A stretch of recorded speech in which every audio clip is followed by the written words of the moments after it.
Welcome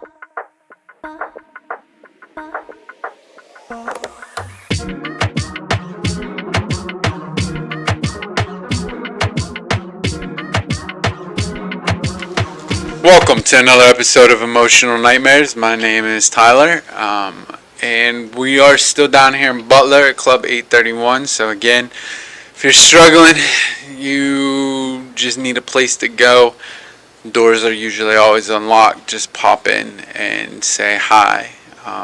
Just walk in the door, tell somebody you need help. That's all you need to do. So, on today's episode, we have another person with us that's going to share with us their journey of recovery, kind of what brought them here, why they're here, and so on and so on. So, I have with us my guest, Ashley. So, go ahead and introduce yourself. I'm Ashley. I'm an addict. In the microphone, though. Better. I guess my story starts when I was born. When I was 8 weeks old, I was given up for adoption.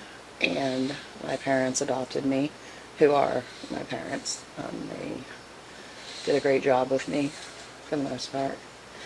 I just was a big mess up, I guess. When I found out I was adopted is when it really started, and I went to middle school in the town, in the city. I was from the country, and I went to the city and started smoking weed and drinking. And I guess it progressed from there. I really didn't start getting high until on hard drugs until after I had both my kids. My son is 20 and my daughter's 18. After I had her, I got my tubes tied and they gave me some Percocets and I fell in love. So the addiction was already there. Right, like we were we weren't manifesting it into the other aspects of it, Absolutely. right? Like, because what you're describing is already different forms of, like, the trauma, more or less, like finding out you're adopted and going through that aspect. And then on top of that,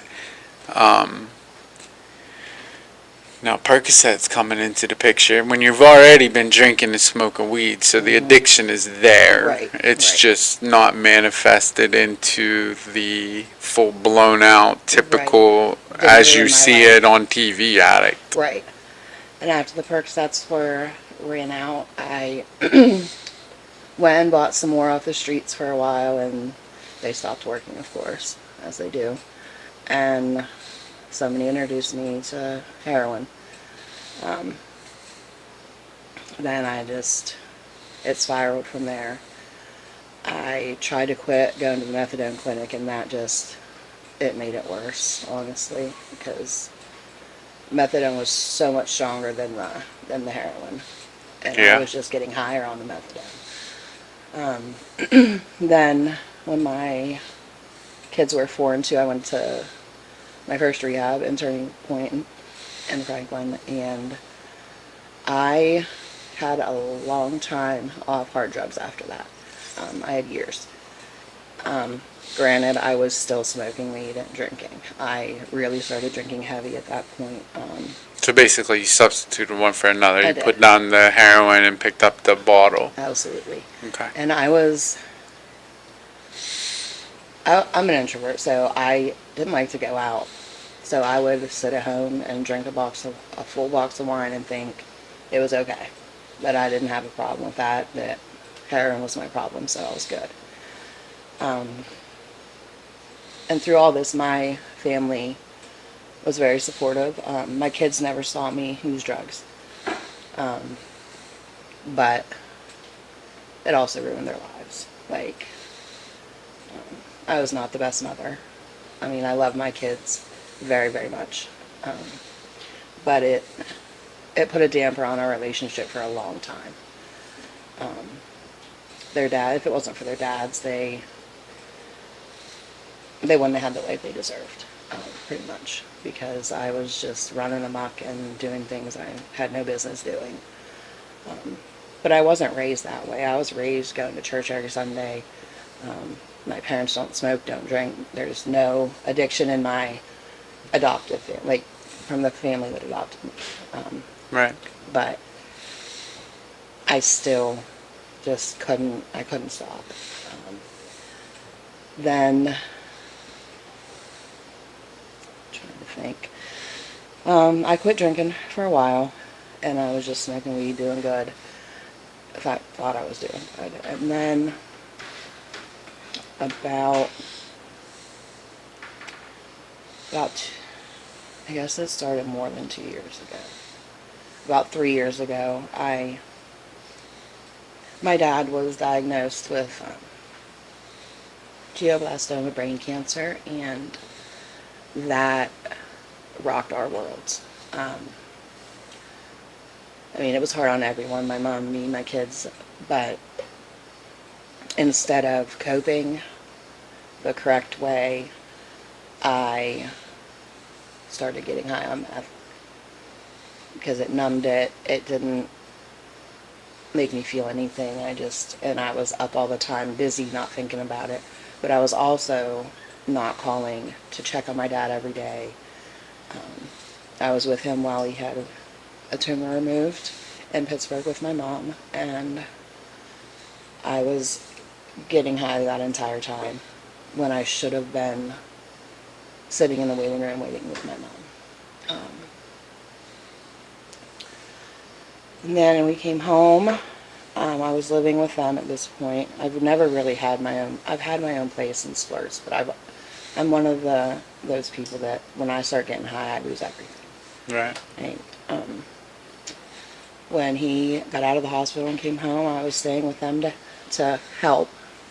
And I was, but my addiction to meth just kept getting deeper and deeper. I needed more. I wasn't working. I had no income. So I did something I can't even forgive myself for yet. I mean, I've tried, and I do forgive myself because they forgive me, but I stole all of my dad's guns to get more drugs. And that really crashed everybody's world again. I didn't admit to it at first. I lied to him, the police, and they really didn't know it was me. And then one morning, I just woke up, the state troopers were there, and I came upstairs, and they asked me one more time. And I admitted it. So, I went to jail. And for a little bit, about 6 months, I couldn't even speak to them because they put a no contact, the judge put a no contact on. And it broke me because my dad's sick. I did all this unthinkable stuff to him while he was sick, and now I'm in jail. What if something happens? Right? I really struggled in jail for those 10 months. The judge was very lenient with me because it was my first charge, first time ever being in trouble other than 2 DUIs, but that wasn't drug related. And then I went to rehab in Erie, and then to Washington as well. So was this all court ordered? Like Yes, going it to was. rehab and Yeah, everything one like was, that? yeah. Mm-hmm. So in the process of this, right, like you're going to jail, you're going to rehab, did you have that thought of like, fuck, something's got to be different? No. No? Not that. Okay. No. Not at all. So no thought of like, I want to change. It was just more, I got to appease the I wanted court. to change, but Okay. now that when I look back on it now, I know I wasn't ready. Like I said I was ready. I told everybody I was ready. I promised it wouldn't happen again. But I did good for a little bit. A little over a year when I came back from Washington to Franklin. And it's just every time I come back to Franklin, it seems like I relapse. Like it's just like a black hole to me. So then I couldn't live there when I came back from Washington, so I was in a shelter for a little bit until one of my friends let me live in with her. And then I was good for another 6 months. And then I don't know why, but I just started getting high again. Like I was around it, and I didn't do it. Well, that's why. For the longest time. Right? I know. I don't know why I was getting high. I was just hanging around it, and somehow or another I accidentally got high. Right. No, like, that's... Like, I had relapsed before I relapsed. Why. Yeah, there you go, right? But I started getting high again, and it was a very short relapse this last time. It was only a couple weeks. And I'll say it too, Jess saved my life. She stuck by me, gave me numbers to call, told me to come to Butler to rehab.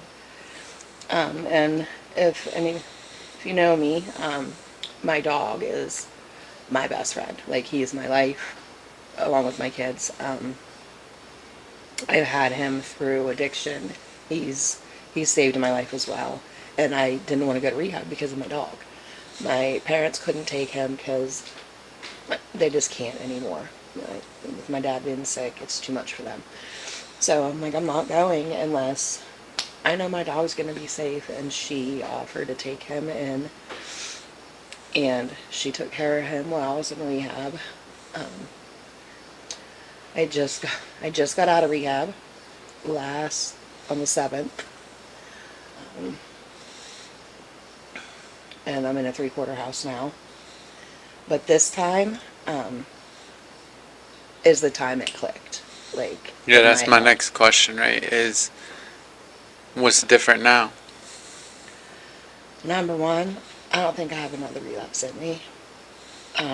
You have another relapse in you. You just might not have another recovery in you. Right. Right? Right. But I'm going to lose it all next time. Like, my family's done. I have a strong, supportive family who has put up with my shenanigans for my whole life. And they don't have another one in them, nor do my children. I talk to my son every day on video chat. He's one of my strongest supports, my biggest cheerleader. I have a big group of people back home that support me through all of this.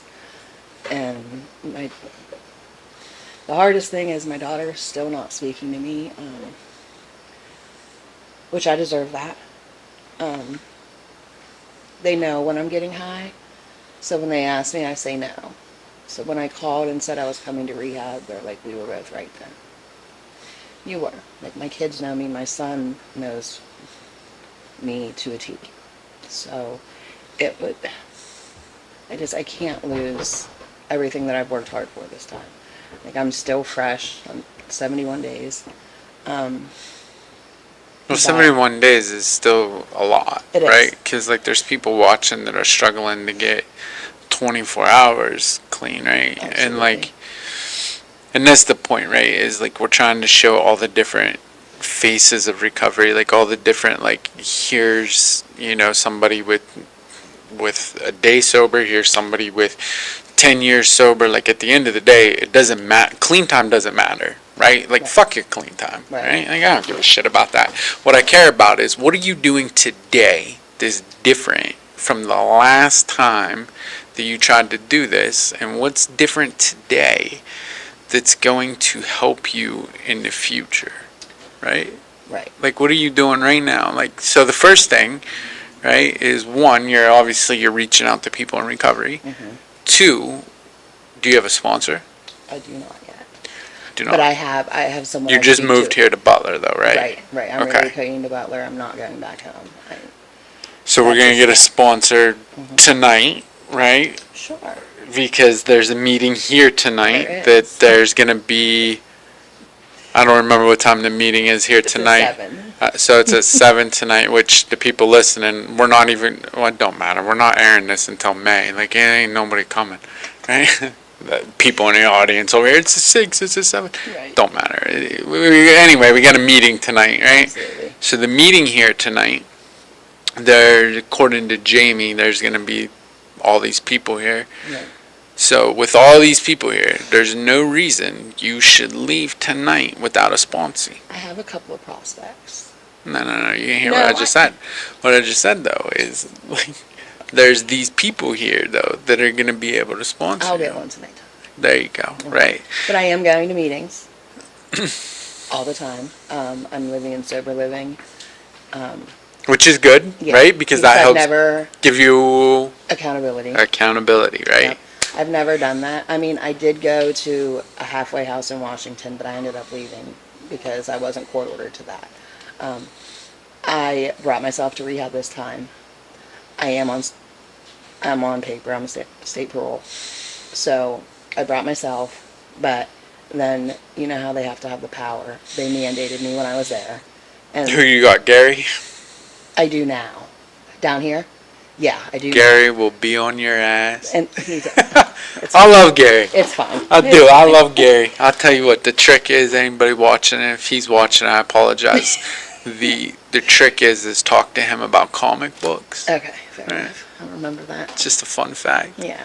But no, he's going to be on your ass, right? Right. Because like he's really good. He's one of those POs that's really good down here at keeping people accountable. Right. Like he'll tell you straight up. He'll tell you, if you fuck up, be honest with me. Right. But I'm gonna hold you accountable. Right. And So- I need that because yeah, absolutely. I always I don't ever do what I'm told to do in recovery.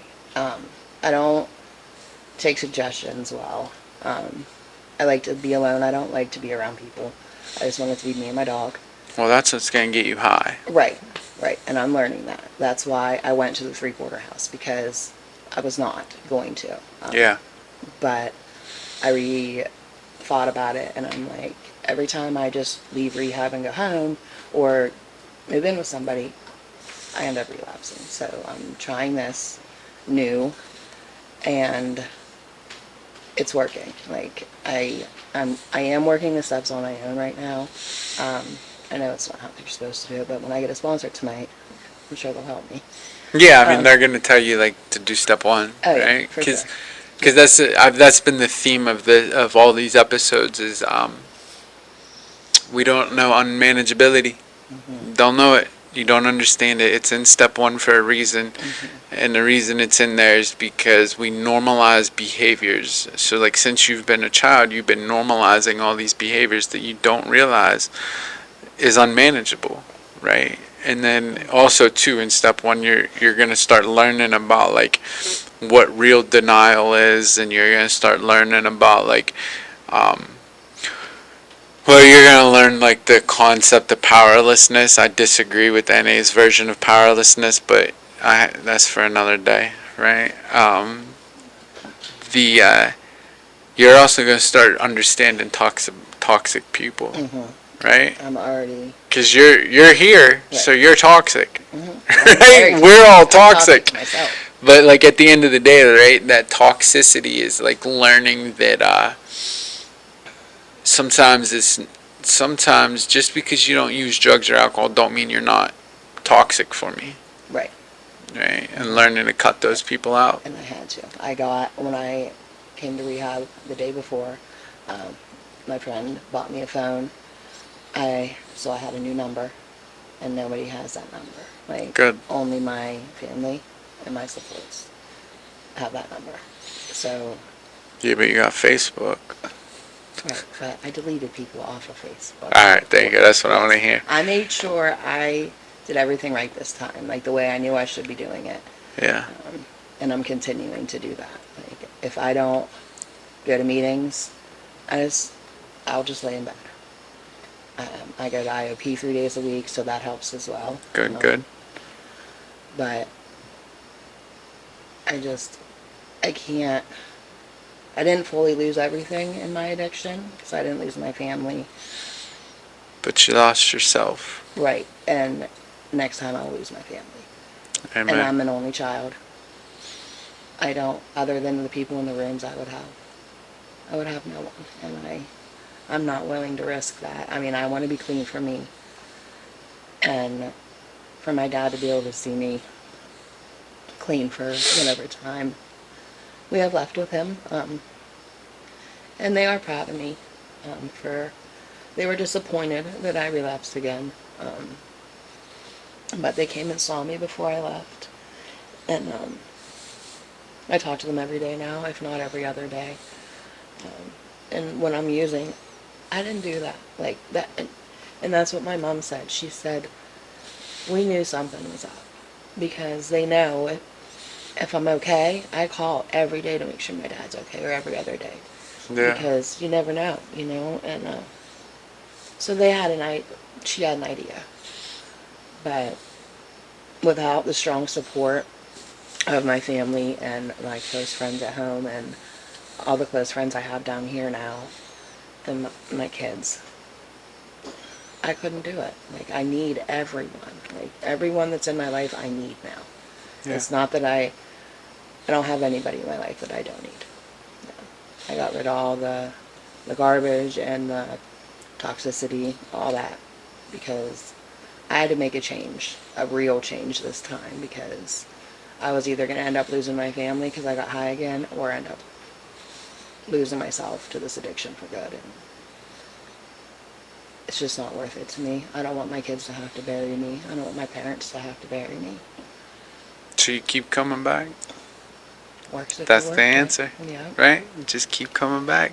Yep. So, I mean, at the end of it all, right? Like you're doing that, you're coming back. Mm-hmm. So you're starting to put it together. Yes. So Slowly. keep it together, Slowly, right? slowly, yes. Keep it together. Mm-hmm. And I know how to do it. I just have to apply all those principles and learn how to manage my life correctly. Like, Yeah. and I'm doing a good job. I got Jess. She makes sure I'm on my shit. So, Yeah. I mean, I have a good support system, and without them, I couldn't do it. Well, that's key. Not right now, huh? That's key, Yep. right? Like, Yep. it's important to have that support system because, like, at the end of the day, our support group is what holds us accountable too, Right.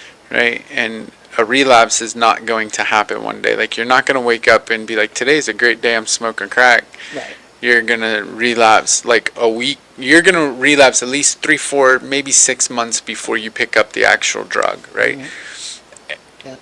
Unfortunately, everybody in recovery, you will relapse mentally and emotionally in your time frame of sobriety.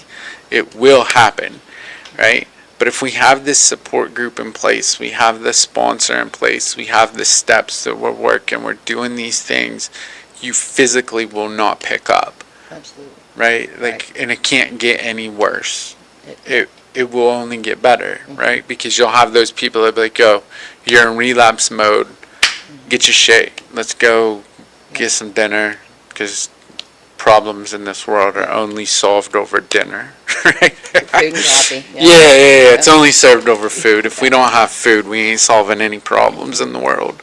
So, And even with just 71 days clean, like my support at home, like I didn't know I had the support that I really have. Like, yeah. it's amazing what people will do for you if you're doing the right thing.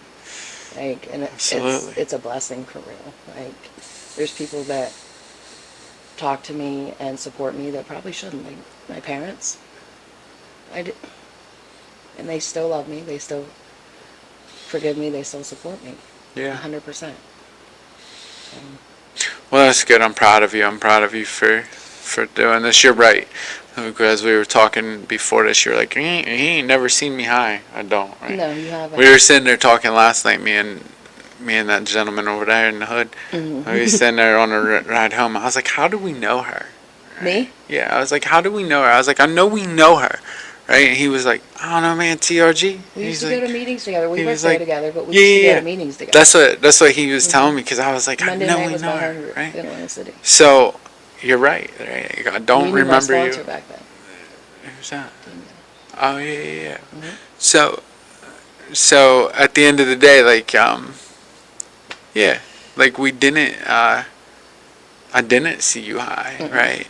You've And only ever seen me clean. I hope to only ever see you clean from here on. Absolutely. Right. That's Stay down here in Yeah. Butler. I am. The resources down here are great. I agree You know what with I you mean? on that. And my family agrees that I should just. I'm not too far. I'm No. an hour away. It's nice down here. I like it. Yeah. So I I love can it be up down there in a That's why heartbeat if I need to be. I keep coming down here and doing episodes down here. One, my we have a good support system down here, but two, like I love it down here. Yeah, there's a lot. I got sober down here. Yeah, there's a lot of recovery here. Yeah. And in Franklin, Oklahoma City, there's not. Like, No, this is where I got 15 sober. years ago, Yeah. there wasn't much. Like, No, I came down here and met. Well, my first sponsor, may he rest in peace, is Jim Wise, right? But he passed away. So like I got sober and with like Keith Morgan and Roger. I can share their names because they don't care. And that was in 2006. That's when I got sober, right? So when we were down here, though, like it was the area down here for recovery is just amazing, right? I agree. And like And just that's why I'm fucking down stay, man. Yeah. Just stay.